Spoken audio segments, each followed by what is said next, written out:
രാഹുൽ മാങ്കൂട്ടത്തിൽ രാജിവെച്ചതോടെ പുതിയ യൂത്ത് കോൺഗ്രസ് അധ്യക്ഷനായുള്ള ചർച്ചകൾ സജീവമാണ്. സംസ്ഥാന വൈസ് പ്രസിഡന്റ് അബിൻ വർക്കി, ദേശീയ സെക്രട്ടറി ബിനു ചുള്ളിയിൽ, KSU മുൻ സംസ്ഥാന പ്രസിഡന്റ് KM അഭിജിത്ത് എന്നിവരെയാണ് ഇപ്പോൾ പരിഗണിച്ചു വരുന്നത്. 2 ദിവസത്തിനുള്ളിൽ പുതിയ സംസ്ഥാന അധ്യക്ഷനെ പ്രഖ്യാപിക്കാനാണ് നീക്കം. സലീം മാലിക് തിരുവനന്തപുരത്ത് നിന്ന് ചേരും. അതുപോലെ പത്തനംതിട്ടയിൽ നിന്ന് രാഹുലിൻ്റെ വീടിന് മുന്നിൽ നിന്ന് AB ജയശങ്കർ കൂടി ചേരും. അതുപോലെ സലീം മാലിക് ആദ്യം ചേരുന്നു. സലീം, ശരിക്കും അതിനകത്തും ഒരു വടംവലിയായോ? SKN യൂത്ത് കോൺഗ്രസ് സംസ്ഥാന അധ്യക്ഷനായി നേതാക്കൾക്കിടയിൽ തന്നെ ഒരു തർക്കം രൂപപ്പെട്ടിട്ടുണ്ട് എന്നുള്ളത് സത്യമാണ്. അതിൽ പല പ്രധാനപ്പെട്ട നേതാക്കളും അവരുടെ നോമിനിയെ പരിഗണിക്കണമെന്ന ആവശ്യമുയർത്തി ക്ലെയിം ഇതിനോടകം തന്നെ ഉയർത്തിക്കഴിഞ്ഞു.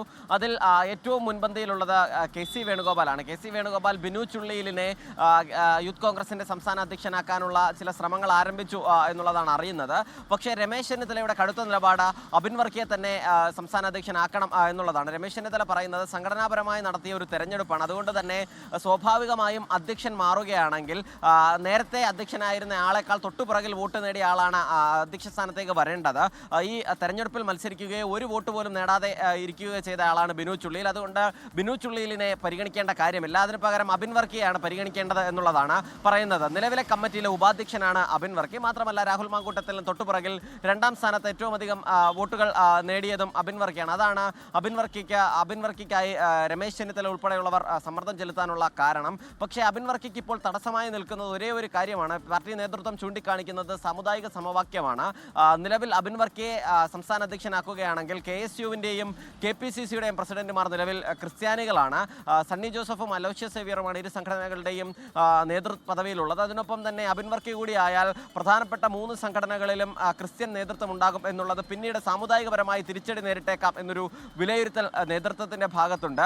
അതിനിടയിൽ KM അഭിജിത്തിനായി ഒരു വിഭാഗം രംഗത്തെത്തിയിട്ടുണ്ട്. KM അഭിജിത്തിനായി ഏറ്റവും അധികം വാദമുയർത്തുന്നത് MK രാഘവനാണ്. നേരത്തെ ദേശീയ സെക്രട്ടറി സ്ഥാനത്തേക്ക് KM അഭിജിത്തിൻ്റെ പേര് അവസാന നിമിഷം വരെ ഉയർന്നു കേട്ടിരുന്നു. അതിനുശേഷം പട്ടിക പ്രഖ്യാപിച്ചപ്പോൾ മാത്രമാണ് KM അഭിജിത്ത് പട്ടികയിൽ നിന്ന് പുറത്തുപോയത്. പിന്നാലെ തന്നെ MK രാഘവൻ പാർട്ടിക്കുള്ളിൽ കലാപക്കൊടി ഉയർത്തിയിരുന്നു. അതിന് പിന്നാലെ MK രാഘവനെ അനുനയിപ്പിച്ചത് KM അഭിജിത്തിനെ ഉടൻ തന്നെ പരിഗണിക്കും എന്നുള്ളതാണ്. അപ്രതീക്ഷിതമായി വീണുകിട്ടിയ സാഹചര്യമാണെങ്കിലും നിലവിലിപ്പോൾ KM അഭിജിത്തിനെ പരിഗണിക്കാനുള്ള അവസരമാണ് എന്നുള്ളതാണ് MK രാഘവൻ ചൂണ്ടിക്കാണിക്കുന്നത്. മാത്രമല്ല ആ തീരുമാനത്തിന് A ഗ്രൂപ്പിൻ്റെ പിന്തുണ കൂടിയുണ്ട്. പിന്നെയും ചില പേരുകൾ കൂടി OJ ജനീഷിൻ്റെതും JS അഖിലിൻ്റെതും ഉൾപ്പെടെയുള്ള പേരുകൾ കൂടി ഉയർന്നു കേൾക്കുന്നുണ്ട്. OJ ജനീഷിൻ്റെ പേര് കൂടുതലായി ഉയരാനുള്ള സാധ്യത നിലവിലെ കമ്മിറ്റി അംഗം കൂടിയാണ്, ഉപാധ്യക്ഷൻ കൂടിയാണ് എന്നുള്ളത് കൊണ്ടാണ്. JS അഖിലിനെ ഉയർത്തിക്കാട്ടുന്നവർ പറയുന്നത് രാഹുൽ മാങ്കൂട്ടത്തിൽ വിജയിച്ചത് A ഗ്രൂപ്പ് നോമിനിയായാണ്. A ഗ്രൂപ്പിൻ്റെ ഏറ്റവും അവസാനം വരെ സംസ്ഥാന അധ്യക്ഷനായി പരിഗണിച്ചുകൊണ്ടിരുന്ന പേരുകളിൽ ഒന്നായിരുന്നു JS അഖിൽ. ഏറ്റവും ഒടുവിൽ രാഹുൽ കൂട്ടത്തിനായി JS അഖിലിനെ ഒഴിവാക്കുകയായിരുന്നു. അതുകൊണ്ട് തന്നെ ഗ്രൂപ്പ് സമവാക്യത്തിൽ നിന്നുകൊണ്ട് A ഗ്രൂപ്പിനായി JS അഖിലിനെ നേതൃസ്ഥാനത്തേക്ക് കൊണ്ടുവരണമെന്ന് ഉന്നയിക്കുന്നവരുണ്ട്. എന്തായാലും അതുമായി ബന്ധപ്പെട്ടൊരു വലിയ തർക്കം നിലവിൽ രൂപപ്പെട്ടിട്ടുണ്ട്. പക്ഷേ 2 ദിവസത്തിനുള്ളിൽ തന്നെ പുതിയ ദേശീയ അധ്യക്ഷനെ പ്രഖ്യാപിച്ച തർക്കം വളരെ വേഗത്തിൽ തന്നെ പരിഹരിക്കുക എന്ന നിലയാണ് ഇപ്പോൾ നേതൃത്വം സ്വീകരിച്ചുകൊണ്ടിരിക്കുന്നത്. SKN ലോകത്തെവിടെയായാലും ഏത് സമയത്തും 24 വാർത്തകളും ഓഗ്മെന്റഡ് റിയാലിറ്റി പാക്കേജുകളും എക്സ്പ്ലെയിനറുകളും വിശദമായി കാണാൻ ഞങ്ങളുടെ YouTube ചാനൽ നിങ്ങൾക്ക് സബ്സ്ക്രൈബ് ചെയ്യാം.